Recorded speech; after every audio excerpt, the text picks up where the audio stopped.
Hi guys, today I'll be talking about the Quran and the embryology found in the Greek texts. Now, watching the video with IERA discussing embryology with Professor P.Z. Myers, I was appalled at the level of incompetence and that someone I had previously credited with a higher than average intelligence was using long refuted, debunked and massacred arguments. And using tactics I attribute to uneducated people, such as the constant interruptions, moving the goalposts, changing topics if you see you are not immediately bowling over your opponent, and displaying huge amounts of sheer ignorance. The worst moment for me was when Hamza tried to mention isostasy, which he clearly does not understand, and even going so far as to mention a Dr. Frank Press, who is quote-mined by the miracle factories of Bouquet, Nike and Yahya. After this P.C. Myers discussion in an Irish street, I found a lot of discussion centering on the claims that were made regarding the plagiarization, i.e. the appropriation and passing off ideas or words of another as one's own, of Greek philosophers in the Quran. In my embryology videos, I already addressed some of the points, so let me focus only on what could have been copied into the Quran from the Greek sources. There are other texts by Indians, Persians and Jews which can also be shown here, but I will concentrate on the Greek ones, as they suffice to show the obvious source for the vague and erroneous description of embryology in the Quran. In the Book of the Muslims we find 11 to 15 different materials out of which humans are created by Allah, the God of the Quran. There are several sentences or verses or ayat sprinkled throughout the book, all dealing with or describing human reproduction. Some examples are here. And in fact, there were no scholars in Arabia. In his city, there were only 17 people who could read and write. If Muhammad was indeed illiterate and couldn't have knowledge on astronomy, meteorology, embryology, etc., how can anything vague or even something specific get into the Quran? What every historian, even historians from the University of London, should be able to find out is that there was a medical school in Gundishapur, which was founded in 555 CE. In this paper written by Arif Abu Rabia, we see that the following knowledge is easily and freely available to anyone who wants to look for it. In this institution, the knowledge from Greek, Indian and Persian doctors came together, and this knowledge was then transferred to others. Two of these, the physicians Harith ibn Kalada and Ibn Abi Rimta, studied at this institution and were followers of Muhammad and part of the companions, the Sahaba. Nadr bin Harith, a highly educated man who spoke Persian and also studied in Persia, was a cousin of Muhammad. Quite easy to find, understand and see, one would imagine. Now in Greek medicine I will look at three people, all Greeks and from different centuries: Hippocrates, Aristotle and Galen. Hippocrates rarely mentions muscles, but rather uses the term flesh. He saw the embryological development much like a tree sprouting branches and twigs, which are then covered by what he calls flesh. Because he thought the male genitals are formed by day 30, but the females only after 42 days, the angel in Islam has to wait 42 days to determine the gender of an embryo. Is there any similarity to the Quran? No, of course not. Aristotle, in his book on the generation of animals, says he supposes everything to come from nutriment, which carries different levels of heat, which in turn governs development. The bones then are made in the first conformation of the parts from the seminal secretion or residue. And a bit later, after this, as said already, the internal parts come into being before the external. In Book 2 of his On the Parts of Animals, Aristotle clearly states, round about the bones, and then comparing it not to a tree as Hippocrates did, but to an artist when he is molding an animal out of clay or other soft substance, takes first some solid body as a basis, and round this molds the clay. The creation of semen, the statement in 86.7 from between the backbone and the ribs, probably originates from his beliefs that others have testes indeed, but internally by the loin in the region of the kidneys, and from each of these a duct, as in the case of those animals that have no testes at all. Aristotle believed that the embryo essentially formed by coagulation. in the uterus immediately after mating, when the form-building principle of the male acted on the material substance provided by the female. He also thought that the female parent contributed only unorganized matter to the embryo. He argued that semen from the male parent provided the form or soul that guided development, and that the first part of the new organism to be formed was the heart. So we see that none of the ideas and observations of Aristotle bear any resemblance to the Quran.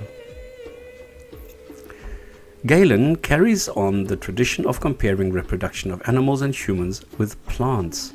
In his On the Natural Faculties, he also propagates that hard materials form first and are subsequently surrounded by softer flesh. He then proposes an embryological development in stages. So let's compare the stages in a table to see how different the Greeks were compared to the Quran. We see that the stages are completely and utterly different, and the Quran could not possibly have copied anything from the Greeks and is totally unique. What the Greeks also had in common was the belief that both man and woman contribute excretions, and that the blood that women emitted during their periods had some play in this, as they often mention coagulated blood in connection with embryological development. And of course there is no mention of this in any Islamic texts. What Muslims usually claim when confronted with reality falls into three categories: semantics, moor, and factual. Because the Quran on the one hand and Aristotle, Galen and Hippocrates on the other hand use different words, some Muslims claim that there is no similarity whatsoever between them. They use imply, mean, interpret, describe, confirm, refer to, and many more to make the sentences in the Quran seem to match reality. They refer to the Hadith and quote mine anything they can get their hands on to make it reflect reality. Is this honest? Well, for example, the grammatical rules of the language permit singular nouns or pronouns to be described by a singular adjective. Al-amsaj is plural adjective used with the singular noun al-nutfa. How does that demonstrate anything? Another linguistic masterpiece is used to explain 76.2. Verily we created man from a mixture of germinal drop, or lo, we created man from a drop of thickened fluid, which is explained as the maternal and paternal chromosomes with their genetic material and other contents of the cell, which is so obviously meant by the religious verse. It is truly amazing that nobody else will see this. So the word is thumma in Arabic, straight after. Thumma literally can in Arabic language means things happening simultaneously, yes. And immediately after that, and immediately after that, and immediately after that, things happening simultaneously, things happening simultaneously, things happening simultaneously. And as opposed to what a historian from the University of London claims, Islamic websites quote an Arabic historian and scholar. The word thum in Arabic is a conjunction indicating a time lag. Now, which of these two historians should I believe? Who is right and whose opinion will lead a true believer to salvation?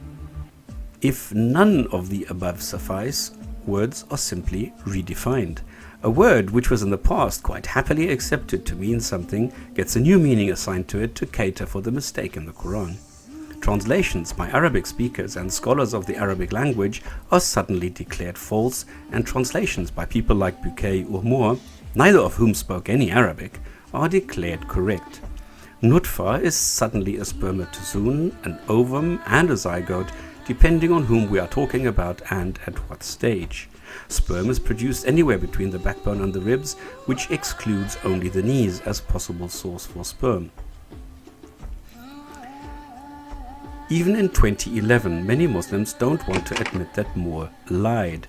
They don't want to see that in all his books, he shows that mammal reproduction is initiated by fertilization, the merging of sperm, not liquid semen, and a female ovum, forming a zygote, and that bones and whatever flesh is supposed to mean form simultaneously, not in sequence. Only in one edition of one of his books, The Developing Human, is all this deleted and replaced with Islamic editions by a Muslim, not Moore.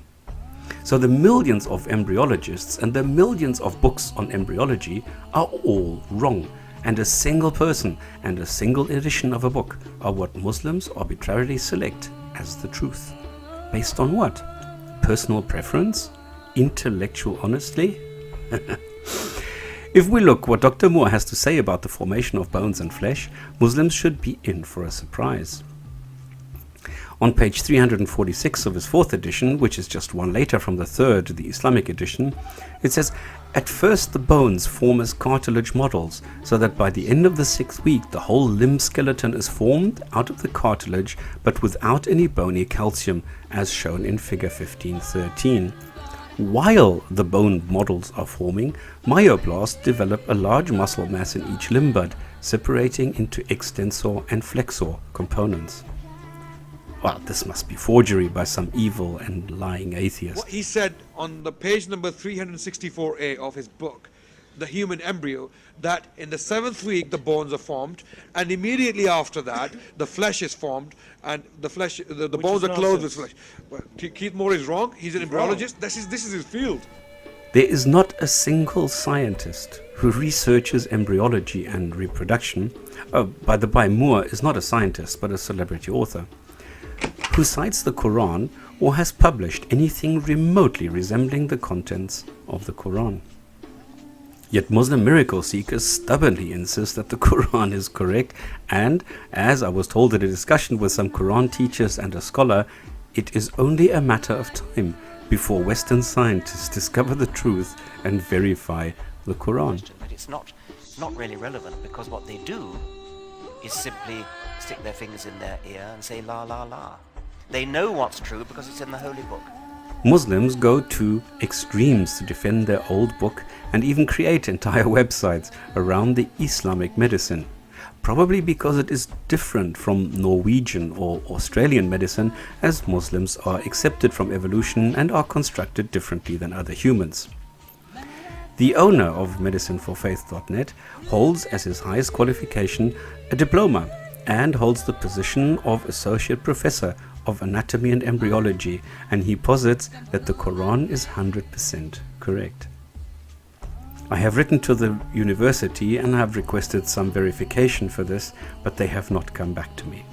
So I'll just have to take his word for it. A highly scientific and extremely lengthy discussion is taking place here, where the result on the clothing the bones with flesh is that the development events after 42 days are described in the Hadith. When 42 nights have passed over the nutfa, Allah sends an angel to it, who shapes it and makes its ears, eyes, skin, flesh and bones. Then he says, "O Lord, is it male or female?" And your Lord decides what he wishes, and then the angel records. So there you have the scientific facts. Their conclusion is equally hilarious, because no other medical journal publishes its findings as poetry. They are not comparable to the Quranic description of embryology. Right, there you have it, and now we all know the truth. I could carry on and on, collecting bits of mindless babble, trying to adjust reality to a worldview, but I will come to my conclusion now. Anyone doubting my statements, by the way, can easily ask a question on embryology here and get answers based on reality, not religious beliefs from the 7th century. Just scroll to the bottom, provide an email address, and ask away. So what we have is educated people in the immediate entourage of Muhammad contributing their contemporary knowledge. If we compare the contents and understanding, not necessarily the actual words, of the Greek doctors and philosophers, we see that they propagated for hundreds of years that humans were created from the male semen inside a female, where energy, material from the female, driven by the male excretion, leads to a development of an embryo in stages. Bones form as twigs or as the more dense material, which is covered by the softer material.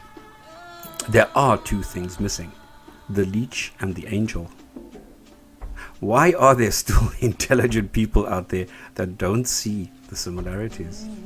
Now, if you need a leech and an angel to help you understand embryology and make your life complete, and which help you on your path to salvation, by all means go ahead and believe this. All others I welcome to the real world. Thank you for your time.